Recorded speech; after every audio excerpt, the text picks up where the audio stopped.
서울 시내버스가 12년 만에 멈춰섰습니다. 노사의 임금 협상 결렬로 오늘 새벽 첫 차부터 노조가 파업에 돌입하면서 출근길 불편이 이어진 가운데 물밑 협상은 계속 진행되고 있습니다. 오늘 새벽 0시부터 4월 10일 총선 공식 선거운동이 시작됐습니다. 국민의힘 한동훈 비상대책위원장은 새벽 0시 가락시장에서 첫 선거운동을 시작했고 더불어민주당 이재명 대표는 대통령실이 있는 용산에서 오늘 오전 선거 출정식을 가졌습니다. 공직자들의 재산 보유 현황이 공개됐습니다. 대상자 1,900여 명 가운데 절반 가까이의 재산이 늘어난 가운데 윤 대통령의 재산은 74억 원, 윤석열 정부 고위 공직자의 1인당 평균 재산은 19억 원으로 집계됐습니다. 국내 대형마트 매출 규모 1위 이마트가 창사 이래 처음 희망퇴직을 받으면서 업계 전반이 술렁이고 있습니다. 중국 이커머스의 공세 속에 쿠팡이 3조 원 투자로 맞대응하는 등 유통업계는 현재 지각 변동 중입니다. 오늘은 전국에 황사가 섞인 흙비가 내리고 내일은 짙은 황사가 나타날 것으로 보입니다. 올 봄에는 불청객 황사가 평년보다 자주 찾아올 것이란 전망도 나왔습니다. YTN 뉴스앤 이슈 이어갑니다. 오늘은 전국에 황사가 섞인 흙비가 내리고 내일은 짙은 황사가 나타날 것으로 보입니다. 올 봄에는 불청객 황사가 평년보다 자주 찾아올 거란 전망도 나왔습니다. 취재기자 연결해서 자세한 내용 알아보겠습니다. 김민경 기자. 네, 김민경입니다. 네, 오늘도 흙비 소식이 있죠? 네, 그렇습니다. 현재 전국 대부분 지역에 비가 내리고 있는데요. 이 비에 황사가 섞여 있을 가능성이 큽니다. 어제 내몽골고원에서 발원한 황사가 북서풍을 타고 우리나라로 유입되고 있기 때문입니다. 이 황사에 중국 내 오염물질이 섞여 있을 가능성이 큰 만큼 외출하실 때는 우산을 준비해 비를 직접 맞지 않는 게 좋겠습니다. 비는 오늘 밤에 대부분 그치겠지만 황사는 내일까지 내륙에 더 영향을 줄 걸로 보입니다. 국립환경과학원은 황사비가 그치고 밤부터는 미세먼지 농도가 매우 나쁨 수준까지 치솟을 가능성이 있다고 밝혔습니다. 내일은 일부 지역에 미세먼지 특보가 내려질 것으로 보여 호흡기 질환자와 노약자는 각별한 주의가 필요합니다. 봄의 시작부터 황사가 자주 나타나고 있는데 특별한 이유가 있을까요? 네, 그렇습니다. 고비 사막과 내몽골 고원 등 황사 발원지의 기온이 평년보다 높고 강수량이 매우 적어 건조한 날씨가 이어지는 게 원인입니다. 그만큼 대규모 황사가 발생하기 좋은 조건이라는 겁니다. 여기에 이 모래먼지를 우리나라로 실어나를 북서풍이 부는 기압 배치가 자주 만들어지며 황사 공습이 잦아질 거라는 분석입니다. 이 봄철 전국 평균 황사일수는 5.4일 정도인데요. 올 봄에는 이보다 황사일수가 더 많아질 것이란 전망이 나왔습니다. 지난해 서울은 봄철 황사일수가 무려 15일에 달하기도 했습니다. 황사로 인한 고농도 미세먼지가 나타나면 노약자와 호흡기 질환자는 외출을 자제하고 외출 시에는 KF80 이상의 보건용 마스크를 착용해야 합니다. 지금까지 문화생활과학부에서 YTN 김민경입니다. 서울 시내버스 노사의 임금 협상이 결렬되면서 서울 시내버스가 12년 만에 파업에 돌입했습니다. 새벽 첫 차부터 버스가 멈추면서 다른 교통편을 찾느라 출근길 극심한 혼잡이 빚어졌습니다. 보도에 윤태인 기자입니다. 해가 떠오를 무렵 버스 정류장입니다. 평소 같으면 출근길 시민들로 붐벼야 하지만 지금은 한산하기만 합니다. 건널목을 건너는 사람은 눈에 띄지만 버스를 기다리는 사람은 보이지 않습니다. 버스 전광판에는 경기도에서 오는 버스를 제외하면 도착 예정 시간이 뜨지 않습니다. 평소 20종류 넘는 시내버스가 정차하는 서울 여의도 환승센터입니다. 도로에는 수많은 자동차가 오가고 있지만 시내버스는 단 한 대도 보이지 않습니다. 서울 시내버스 노사가 임금 인상안을 두고 11시간 넘는 마라톤 협상에 나섰지만 합의를 보지 못해 새벽 첫 차부터 파업에 돌입한 겁니다. 지난 2012년 이후 12년 만입니다. 파업 소식을 미처 알지 못한 시민들은 출근길 큰 혼란에 빠졌고 결국 발이 묶인 시민들은 대체 교통수단을 찾아 발을 동동 굴러야 했습니다. 파란 버스 말고 다른 버스들만 와서 좀 출근하는데 좀 어려움이 있는 것 같습니다. 9시부터 지금 기다리고 있는데 택시가 안 오고 있네요. 다 예약이 되는. 지하철에는 갑작스럽게 많은 시민이 몰리면서 출근길 혼잡이 가중됐습니다. 네, 평상시보다는 한 두 배 가까이는 안 되는데 한 0.5 정도는 되는데 버스가 이렇게 발이 묶인다는 것에 대해서는 좀 저희 시민의 한 사람으로서 조금 불만이 조금 있습니다. 네. 하루 평균 361만 명이 이용하며 서울 시민의 발이 되어주는 시내버스. 버스 7천여 대가 동시에 차고지에 멈춰서면서 출근길과 등굣길에 지각이 속출하고 시민들이 큰 불편을 겪어야 했습니다. YTN 윤태일입니다. 관련법이 개정된 뒤 처음으로 고위공직자의 가상자산 보유 현황이 공개됐습니다. 국회의원 최다 보유자는 15억 원어치를 보유했다고 신고한 더불어민주연합 김남국 의원이었습니다. 이준엽 기자가 들여다봤습니다. 조만영 전남자치 경찰위원장은 배우자와 자녀까지 모두 합해 가상자산 10억 7천만 원을 신고했습니다. 전주교대 박병춘 총장의 배우자는 코스모스라는 특정 종목만을 7억 1,700만 원어치 사들였습니다. 이 밖에 김기환 부산울산고속도로 대표와 최민규 서울시의원, 김원영 강원대학교 총장 등 본인이나 배우자가 억대 코인을 보유한 고위공직자는 모두 5명이었습니다. 김남국 의원의 코인 논란으로 공직자윤리법이 개정되면서 이번 고위공직자 재산 공개에 가상자산이 처음으로 포함됐습니다. 가족을 포함해 보유를 신고한 대상자 112명의 보유액을 합하면 47억 원에 달합니다. 이 가운데 자녀를 빼고 본인이나 배우자가 보유한 경우는 전체의 72%인 81명이었습니다. 특히 서울시의원이 12명, 경기도의원이 11명 신고하는 등 전체 58%인 65명이 광역시도의원이었습니다. 금융권 공직자도 있는데 신성환 금융통화위원회 배우자가 모두 19종 1,400만 원대의 코인을 갖고 있다고 밝혔습니다. 국회의원 보유자는 20명으로 지난해 말 권익위의 전수조사 결과 발표 때인 17명보다 늘어났습니다. 전체 의원 가상자산 17억 6천만 원의 87%를 차지한 보유액 1등은 김남국 의원이었습니다. 15억 4천만 원을 신고했는데 지난해 5월에 1.8배, 21대 의원 임기 시작 당시와 비교하면 11배로 보유액이 뛰었습니다. 그 뒤는 배우자가 1억 2천만 원을 보유한 이명수 의원, 본인이 2,800만 원을 지닌 김홍걸 의원이 이었습니다.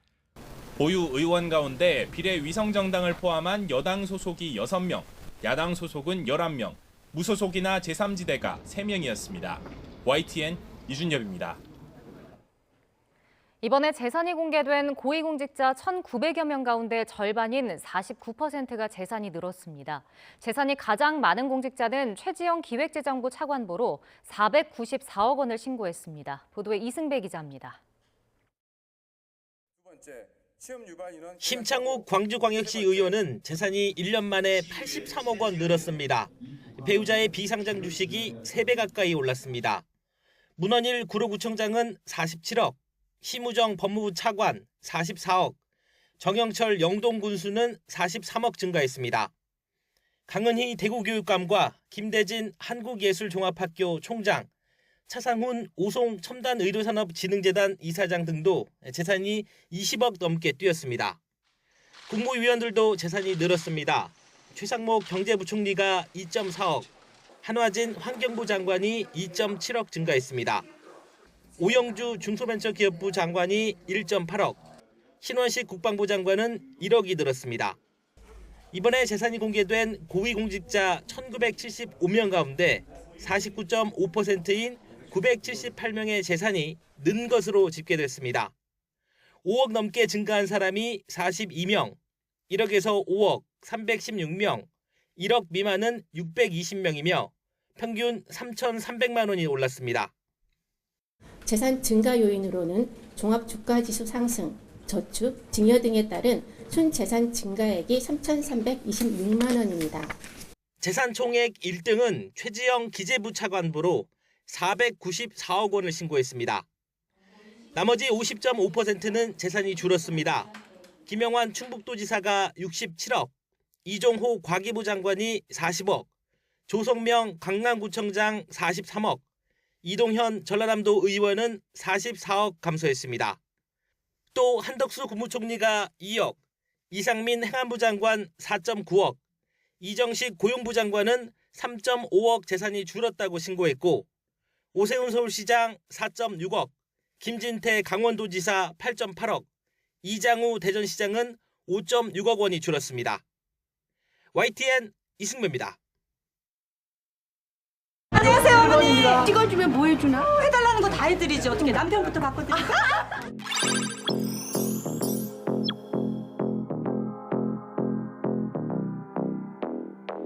Now that I got a taste, I think that I'd suffocate for every second that you aren't by my side. But now I'm stuck at the gate, a Lucifer's estate. I fell in love with a girl I met in hell. Thinking about all the things where you pull my strings. I love the way you turn me on. I ain't Hades, but I'm the king. I'd do anything so that I could take you home. She drove me crazy, yeah. She drove me crazy, yeah. She drove me crazy, yeah. She drove me crazy, yeah.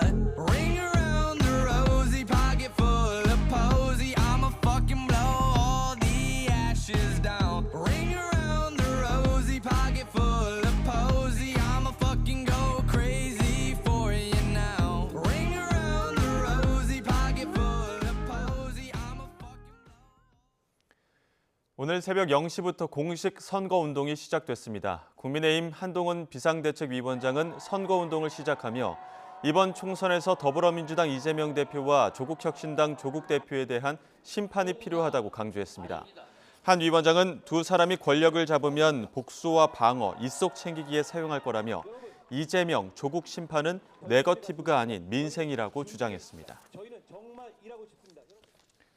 더불어민주당 이재명 대표는 이번 선거를 국민이 주인인 걸 보여주는 심판의 장이라고 강조했습니다.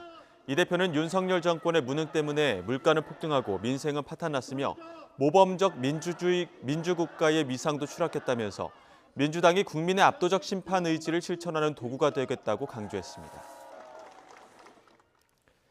조국혁신당 조국 대표는 선거운동 시작과 함께 부산에서 동남풍을 일으켜 전국으로 밀고 올라갈 거라고 말했습니다.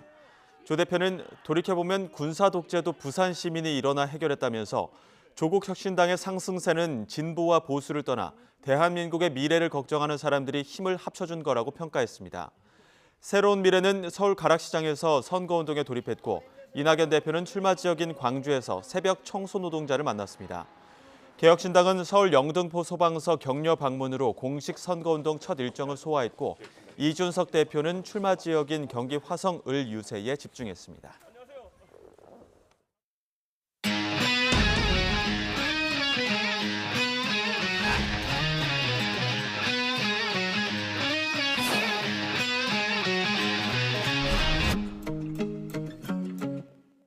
열심히 일하는 사람들을 대변하고 싶은 정치를 하려는 거고요. 그런 차원에서 오늘 이렇게 뵈러 왔습니다.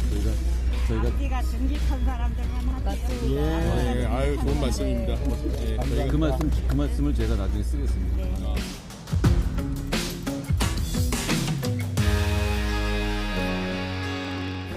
범죄 세력을 심판하겠습니다. 그걸 넘어서야 민생과 경제를 저희가 제공해 드릴 수 있을 거라고 생각합니다.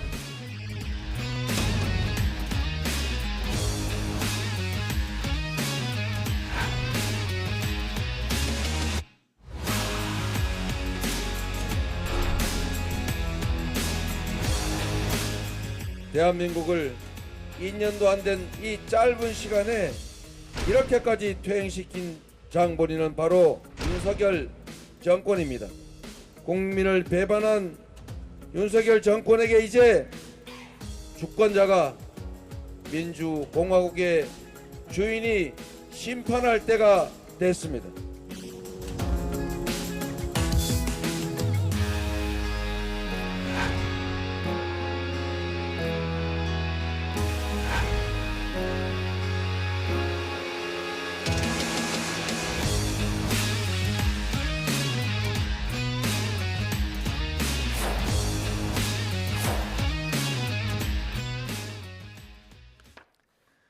여야 모두 오늘부터 공식 선거운동에 돌입한 가운데 어제는 본격 레이스를 앞두고 양당 대표 모두 승부수를 띄웠습니다.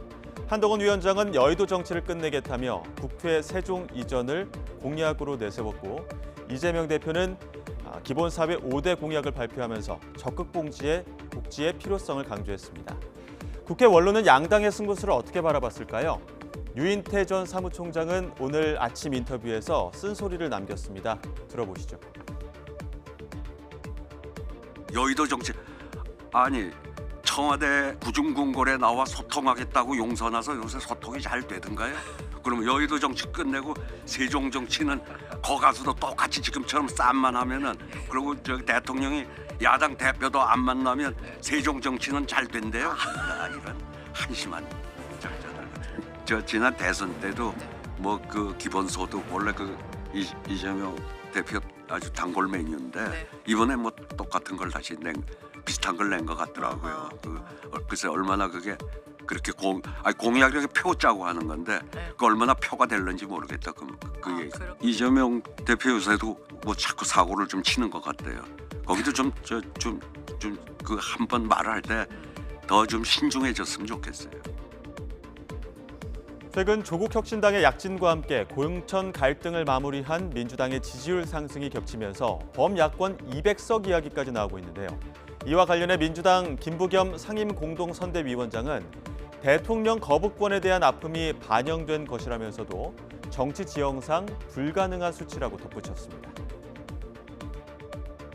특히 지난번에 200석이라는 게 대통령 거부권을 몇 개 말하자면 당하지 않았습니까? 네. 그리고 난 뒤에 저희 당 지지자들한테는 우리 당 지지자들한테는 그런 아픔이 있어도 그런데 그렇다고 해서 한국의 정치 지형 자체가 그렇게 돼 있지는 않습니다. 어느 한쪽이 200석을 가져갈 만큼 그렇게 우리 정치 지형이 돼 있지가 않습니다. 그래서 이제 조국혁신당이 어떻게 이렇게 큰 바람을 몰고 오느냐 하는 데 대해서 뭐 저희들 나름대로 분석도 하고 하는데 결국은 이 정부에 대한 어떤 실정에 대한 반감이 민주당에만 맡겨서는 좀 시원하지 않았던 모양이죠. 여권의 위기감이 커지는 가운데 인요한 위원장은 심란한 수치라고 언급했습니다. 하지만 200석은 국민이 절대 허용하지 않을 거라며 여당에 기회를 달라고 호소했는데요. 들어보시죠. 어젯밤에는 보니까 야당 쪽에서 다 합치면 200석을 가져간다. 아주 심란한 언론의 내용도 나오더라고요. 그러나 우리가 끝까지 열심히 하고 또 우리의 순수함과 우리 사이에 의견 충돌도 있고 그렇지만 그거는 다양성이다. 우리는 건강하다. 우리는 합리적이다. 우리는 민주주의를 지킬 것이다. 우리는 좋은 미래를 만드는 데 최선을 다할 것이다. 짧게는 좀 고통스러운 일들이 국민한테 있지만 길게 좀 봐달라. 좀 기회를 달라. 한편 민주당 이영선 후보가 공천 취소되면서 2파전 양상으로 재편된 세종갑 지역구. 새로운 미래로 이 지역에 출마한 김종민 후보는 민주당 지지층을 향해 사과 메시지를 냈습니다.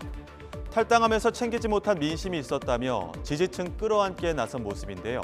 오늘 아침에도 미안한 마음이 있다며 메시지를 남겼습니다. 저하고 생각을 달리하는 저를 지지했던 많은 당원들이 있고 또 지지자들이 있습니다. 근데 그분들은 마음에 상처가 됐으니 제가 있는 소신이나 방향과 관계없이 그분들은 제가 미안한 마음이 있는 건 당연한 거예요. 그래서 그동안에 3, 4개월 동안에 제가 있는 지역구에 있는 그런 당원들이나 아니면 세종갑에 와서도 그런 분들이 말씀을 하시 섭섭하다고 하시면 제가 계속 죄송하다, 미안하다고 말씀을 드려왔습니다. 그러면 내가 민주당 탈당은 미스초이스였다, 잘못된 판단이었다 이런 얘기입니까? 아니요. 그거는 이제 탈당했을 때 제가 판단했던 민심과 부합하는 것도 있고 또 그때 미처 생각하지 못했던 민심도 분명히 있어요. 공식 선거운동이 시작된 가운데 여야는 8일 앞으로 다가온 사전투표에도 촉각을 곤두세우고 있습니다. 본투표에 앞서 한 표를 행사하는 유권자들이 늘면서 지지층 참여율을 높이는 데 주력하고 있습니다. 나혜인 기자의 보도입니다. 4년 전 총선 당시 전체 투표자의 40%는 사전투표 날 한 표를 행사했습니다. 지난 대선에선 47.8%가 미리 투표해 사실상 표심 절반이 본투표 전에 결론났습니다. 2013년 재보궐선거 때 처음 도입된 사전투표에 익숙해진 유권자들이 많아지면서 여야의 셈법은 복잡해지고 있습니다. 국민의힘은 공식 선거운동 초반 굵직한 정책 공약을 집중적으로 발표해 지지층을 투표장으로 유도한다는 계획입니다. 하지만 전통적 지지 기반인 60대 이상 보수층 유권자 사이에 사전투표에 대한 불신이 남아있다는 건 고민스러운 부분입니다. 선관위가 투표함 주변 CCTV 공개와 추가 수검표 같은 절차를 마련했지만 4년 전 총선 때 불거진 부정선거 시비 여파가 가시지 않은 겁니다. 일부 그 많은 지지자들 중에서는 아직까지도 문제 제기를 좀 하시는 분들도 있고 중요한 어떤 정책적 사항에 대해서도 계속해서 말씀도 드리고 민주당은 투표율이 높을수록 승산이 커진다고 보고 사전투표 독려 전략을 고민하고 있습니다. 이종섭, 황상무 리스크 등 여권발 이슈가 부각된 만큼 지지층뿐 아니라 중도층이 투표장에 많이 나올수록 유리하다고 판단하는 분위기입니다. 최소한 지난 총선 때보다 사전투표율을 올리겠다는 목표를 세우고 거리 유세와 SNS 등을 통한 캠페인에 나설 계획입니다. 이제 투표율이 얼마냐가 제일 중요한 거거든요. 결국 여론조사만 갖고 되는 건 아니고 4월 5일 날이 이제 사전투표 아닙니까? 그때 얼마나 나오는가 보면 짐작은 갈 거라고 보는데 사전투표는 다음 달 5일부터 이틀 동안 진행됩니다. 본투표는 4월 10일이지만 선거 전반전은 사실상 일주일 앞으로 다가온 셈이라 여야 움직임은 더 분주해질 것으로 보입니다. YTN 9입니다.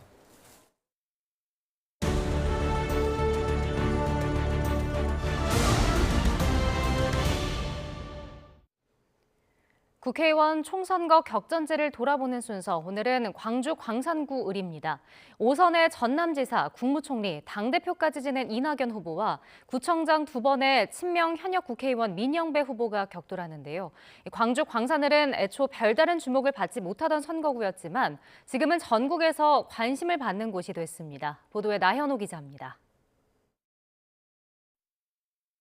광주 광산구는 주민 평균 연령이 39.5세로 광주에서 가장 젊은 지역입니다. 특히 광산 을 지역은 첨단과 수안지구를 비롯한 광주의 대표적인 신도시가 자리 잡고 있습니다.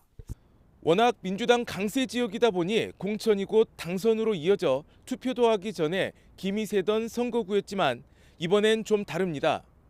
이곳에서 재선에 나서는 민영배 의원에게 새로운 미래 이낙연 대표가 도전장을 내민 겁니다. 민주당 민영배 의원은 광산구청장만 내리 2차례 한 데 이어 국회의원까지 지내 지역구 기반이 탄탄하다는 평가를 받습니다. AI와 미래차를 비롯한 미래 먹거리 확보와 광주 전남 초광역에너지 메가시티 구상 등을 내세우며 자신이 적임자임을 강조하고 있습니다. 그리고 광산을 중심으로 해서 AI 융복합 단지와 미래차 단지가 들어서고 있습니다. 미래 광주의 먹거리, 광산의 먹거리를 확충하는 데 가장 중요한 힘을 쏟을 예정입니다. 새로운 미래 이낙연 대표는 5선 국회의원과 대권주자, 도지사, 여당 대표와 국무총리까지 맡아본 경험을 내세우고 있습니다. 특히 장기화하고 있는 군공항 이전 문제를 비롯한 광주 지역의 해묵은 현안을 해결하는 데 앞장서겠다며 지지를 호소하고 있습니다. 광주 전체로는 군공항 이전이라든가 또는 AI 산업의 발전이 현안입니다. AI 산업은 예타 면제 사업으로 채택되는데 제가 총리 시절에 도와드렸던 경험이 있습니다. 두 후보 모두 윤석열 정부의 무능과 실정을 지적하지만 온도차는 확실합니다. 지난 2022년 검수완박 법안 처리 과정에 민주당을 탈당하기까지 했던 민영배 후보는 이른바 검찰 독재를 끝내겠다는 포부입니다. 이를 위해 검찰 수사권과 기소권 완전 분리를 위한 검찰 정상화법을 1호 법안으로 내겠다고 약속했습니다. 지금 윤석열 검찰 독재 정권은 한마디로 일방통행입니다. 여야 협치도 없고 민생에 대한 고민도 부족합니다. 따라서 22대 국회가 되면 가장 먼저 정치를 정상화해야 합니다. 이낙연 후보도 윤석열 정권의 무능과 타락이 우리나라를 한없이 추락시키고 있다며 정권 교체를 이뤄내는 대안이 되겠다고 밝혔습니다.